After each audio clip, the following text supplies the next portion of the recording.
Então, comecei a gravar. Mais uma vez, Tanaka, muito obrigada por ter aceitado o nosso convite de entrevista. Essa entrevista é para fins puramente acadêmicos, para a disciplina EAC 0582, Tópicos de Tecnologia dos Negócios, na FEA USP. E pode começar com as perguntas, Lari. Tá bom. Bom, primeiro a gente gostaria que você se apresentasse, falasse um pouco qual é a sua formação, qual é a sua área de atuação na Telefônica, quais são algumas dessas atividades. Bom, vamos lá. Eu sou o Thiago Tanaka, aqui na Vivo, eu trabalho na Vivo, aqui dentro da Vivo eu estou dentro da diretoria de finanças, especificamente na gestão de ativos. Hoje eu estou um pouco dividido, né? Por contratação, eu estou dentro de gestão de ativos, mas eu sou um pouco volante, então eu atendo outras gerências aqui dentro e posso até abrir, se vocês tiverem curiosidade, um pouco de outros projetos com outras áreas. Então, aqui dentro mesmo, eu faço projetos de transformação digital com a área de experiência do cliente, por exemplo. Então, a gente pega basicamente alguns indicadores de cliente, de performance, seja do nicho B2B ou B2C, e escolhe o pior, basicamente a gente escolhe o pior e tenta subi-los de alguma forma, melhorá-los de alguma forma. Então, a gente trabalha com metodologias como o Scrum, né, que é uma metodologia ágil, para poder dar vazão nesses projetos, ver aonde que estão os gaps, aonde que estão os problemas e buscá-los corrigir de alguma forma. Tá? Aqui eu fui contratado para fazer uma função bem cross mesmo, porque eu não sou contador por formação, eu sou administrador. Originalmente, eu sou administrador com especialização em comércio exterior, mas nunca atuei na área da parte de comércio exterior, mas a administração é muito ampla, né? Então, me deu ali abertura para trabalhar com várias frentes. Então, eu trabalhei a maior parte da minha carreira no setor financeiro, né? Comecei minha carreira no setor jurídico, na verdade, não quis seguir carreira, fui para a administração e depois para a parte de auditoria. Então, eu comecei de novo a carreira, né? Saí da parte jurídica, comecei de novo a carreira na parte de auditoria. Depois migrei para uma área de processos, né? Então, vi auditoria, muita viagem, muita bom, vocês que a Lari que trabalha aqui na empresa sabe que os auditores eles nunca são muito bem quistos, né? Então a gente sempre sofria um pouco de preconceito. Então eu não queria ter esse ódio das pessoas por mim só pelo cargo que executava. Então eu migrei para a área de processos, me especializei, aí veio a primeira especialização em projetos e processos, tá? Ali pelo Centro Paula Souza.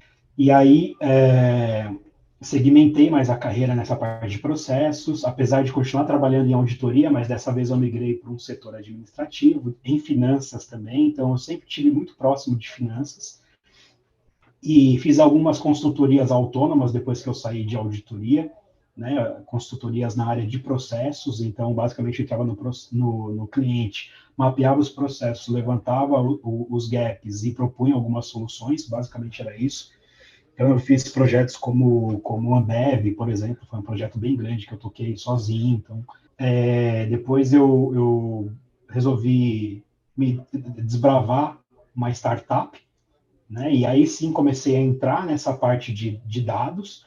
E apesar de trabalhar ali com auditoria, parte da área financeira, eu sempre gostei muito de tecnologia, né? Sempre testei novas tecnologias, buscava capacitação nessas tecnologias que a gente já usava, sempre buscava principalmente a questão do fazer mais com menos, melhor, de uma forma mais rápida, de uma forma mais eficiente. Então, isso já estava no meu DNA, né, entre aspas. Então, a Lari sabe que a gente fala muito de DNA aqui na Vivo, então eu sou bem alinhado com essa cultura. Então, isso já estava no meu DNA, apesar de não ter ainda segmentado a carreira. Nessa startup, eu acabei segmentando porque eu trabalhei muito próximo com a área de inteligência, né, com a parte de informação gerencial, com novas tecnologias, com parte de integração entre sistemas, com parte de visualização de dados, principalmente visualização de dados e como a gente apresenta esses dados para que a alta direção possa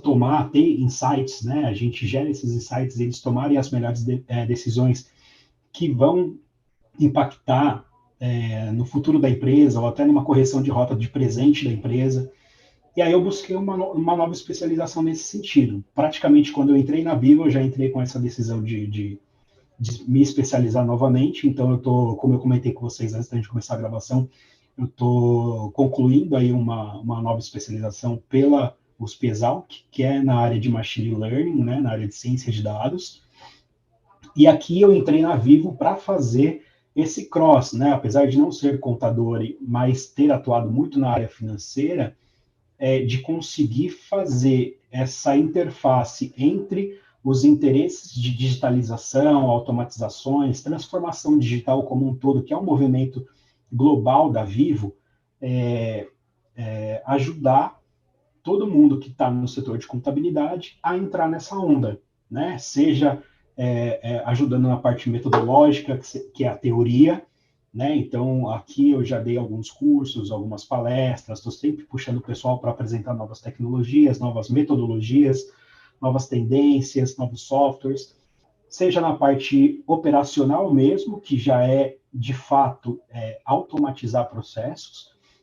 Então, basicamente, hoje a minha função aqui é essa, é entender o processo, criticá-los de qualquer forma, porque não necessariamente todo o processo, por melhor que ele seja, ele é a prova de falhas.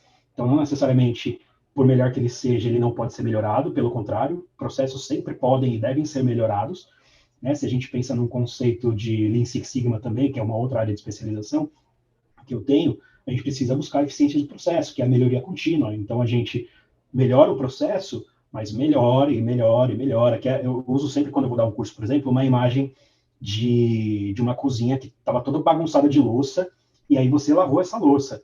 Só que beleza, você resolveu o problema, mas no outro dia ela vai estar suja de novo, essa pia vai estar cheia de louça de novo, e aí você vai lavar, entendeu? Então a melhoria, a diferença entre mudança e melhoria é o que você faz todos os dias para manter aquele ambiente. Então, se você só mudou, você só lavou o prato naquele dia, mas não mantém nos outros dias, não é uma melhoria, é uma mudança. Então, se todo dia você está mantendo um ambiente organizado, limpo, é uma melhoria. Então, a gente vai saber que as mudanças que geram melhorias, a gente observa no tempo, e se observa alguma inconsistência no tempo, a gente age. Então, esse é um resumo do que eu faço hoje. Eu queria saber se você consegue dar algum exemplo de algum processo de automação que você já fez no âmbito profissional e como foi essa experiência? Bom, a questão de automatização, especificamente aqui na Vivo, que é a atribuição que eu tenho, ela começou basicamente desde o meu primeiro dia. Então, desde o primeiro dia, eu fui navegando entre as áreas para entender os processos que eles tinham, principalmente para mapear e entender realmente, né, qual era o processo que a gente chama de as-is, que é o processo que está sendo tocado no momento, já pensar em algum movimento de processo que a gente chama também de to be, como ele poderia ser com algum tipo de proposição que eu possa trazer já de mercado, e em seguida ver como que eu consigo, nesse to be, nesse mapeamento de processo, como ele poderia ser, encaixar ferramentas de digitalização, né, de automatização principalmente. Quais softwares você recomendaria para jovens como nós que estamos entrando no mercado agora se especializar, sabe? Quais que você acha que mais tendem a crescer dentro das empresas? Eu acho que uma startup é um grande celeiro para você descobrir essas tendências, seja de metodologia, seja de softwares, por exemplo. Então, eu venho de uma startup onde, logo de cara, né, é o que a gente chama de cultura data-driven, né, que é uma cultura baseada em dados. Então, toda decisão ela é embasada em dados. Então, você tem que ter sistemas parrudos, né, de coleta de dados, transformação e exibição. Então, por exemplo, para exibição, só nessa startup eu usava 3 tipos de ferramentas para visualização. Tá? E eu tenho conhecimento em pelo menos 4 ou 5, só nessa empresa eu usava 3. Então, era Metabase, que é uma ferramenta em nuvem. Então, lá eu já tenho um data lake, né, que é um repositório onde eu posso colocar todas as bases que eu tenho. E lá desse data lake, que é tudo em nuvem, eu posso consumir esses dados e já transformar em informação visual, né, que são os dashboards. Então, eu já consigo transformá-los dessa forma. É o Metabase. O próprio Power BI, que é bem comum hoje, né? Ele já, acho que é uma das ferramentas mais comuns que a Microsoft tem hoje, Então, você já pensa hoje num pacote Office, você pensa ali no Excel, no Word, no PowerPoint, e já passa a pensar no Power BI também, porque já está no kit ali, né? E uma outra, que agora me fugiu o nome, tá? Mas era com linguagem SQL, tinha tem um conceito parecido com o do Metabase, mas não é em nuvem, tá? Ele precisa de um servidor local. Tive experiência também com o próprio Tableau, que é bem conhecido, e ClickView. Quanto menos intervenção humana a gente tiver em todo o processo de extração, tratamento, transformação e exibição dos dados, melhor, porque a gente garante a fidelidade daquilo que a gente está reportando, né? Então, isso é muito importante. Então, ferramentas de dados, você tem vários hoje, né?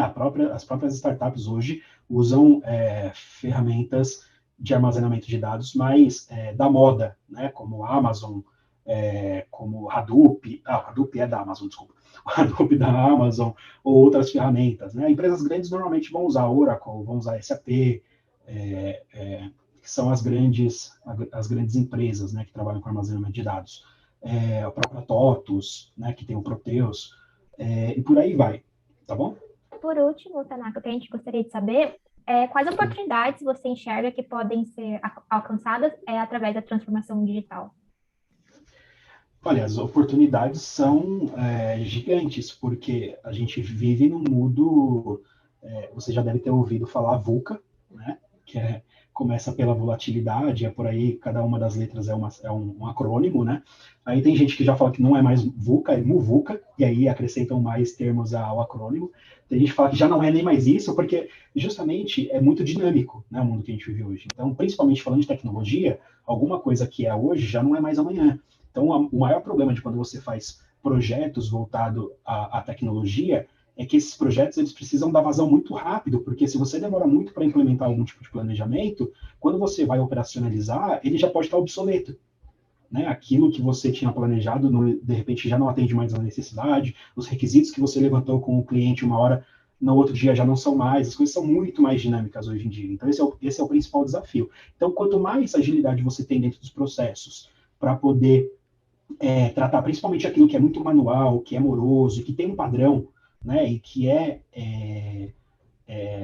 repetitivo, principalmente, a gente tenta resolver com essas ferramentas que eu falei agora há pouco para vocês, e com essas metodologias, porque isso ganha escala. O que é ganhar escala? Né? Eu consigo produzir mais com menos. Na minha cabeça, e para quem pensa em soluções de melhoria, o não é possível, ele está muito presente. Então, quando eu olho para um processo e eu vejo essa morosidade, eu falo, não é possível.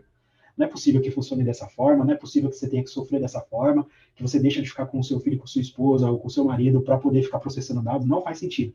Uma decisão que eu tomo, que antes eu tomava em 7 dias, e não tinha garantia da fidedignidade do que eu recebia. E hoje eu posso tomar em 2 dias, com a certeza de que o software tem rastro, né, daquilo que foi tratado, porque ele guarda log, ele guarda o registro de tudo que foi feito lá dentro, ele é auditável, ele é seguro, ele garante aquilo que ele está fazendo em tempo, mais da metade superior, né? 3 vezes menos. Então, se você me pergunta de oportunidade, essa é a maior oportunidade. Imagina, uma decisão que eu tomava em 7 dias, ou até mais, hoje eu posso tomar em 2 dias. E em casos aqui, decisões que eu tomava em 3, 4 dias, eu posso tomar em 15 minutos, né? A hora que eu quiser. Porque, por exemplo, todas essas informações eu posso jogar num workspace, por exemplo, o AlterX, a gente está instalando aqui uma versão de servidor, então eu posso jogar na nuvem, no workspace, e eu posso atualizar esses dados todos os meses, e a pessoa não precisa de mim para nada. Ela só vai lá, atualiza os dados e pega o que ela quer, consome o que ela quer. Então, ele vira on demand, né? A pessoa pode consumir a hora que ela quiser. Thiago, muito obrigada, viu? O meu Zoom, ele tem um tempo limite, então ele vai fechar daqui a menos de 1 minuto, mas a gente já está com um material ótimo, já passou do tempo, então eu vou editar e vai ficar muito legal. Muito obrigada pela sua colaboração com o nosso trabalho, foi um prazer te conhecer, conversar com você. Nada. Muito Prazer é obrigada, meu. Se Tanaka. vocês precisarem de mais alguma coisa, é só me chamar, estou à disposição, tá? Muito obrigada mesmo. Nada, Tchau, que isso. Um tchau. abraço para Tchau, vocês. tchau. Bom fim de semana.